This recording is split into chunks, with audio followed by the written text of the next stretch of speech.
Jane, can I ask you about inflation figures out in about 2 hours at a time now? Economists are saying down to perhaps 3.5% annualised on an annualised basis.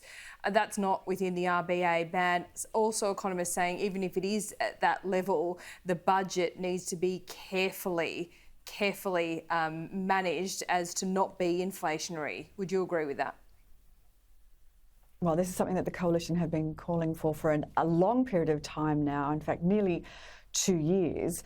Inflation is one of the biggest problems that the economy is facing right now. Persistent inflation that has remained higher for longer because of the decisions that the government is making is causing an erosion of purchasing power, a reduction in people's savings, and more importantly, a diminished standard of living and quality of life. That is why it is so important to get inflation under control as a priority, because all people, all Australians suffer from inflation, except for governments. Governments actually do pretty well out of inflation because with bracket creep, their revenue take is higher, and it also reduces the face value of debt.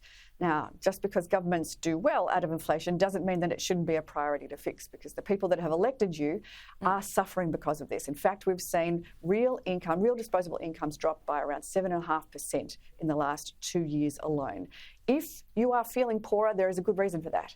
It's because you are poorer, and the government isn't doing all it can do with its fiscal levers in order to alleviate that pressure on the RBA to keep ratcheting up interest rates. Okay. So that's what these economists are now calling for, a contractionary budget, or at very least, a neutral budget, in order to make sure that the fiscal levers are being pulled, not just the monetary levers, because when those monetary levers are pulled, when interest rates keep going up or don't come down quick enough, your real disposable income will go backwards.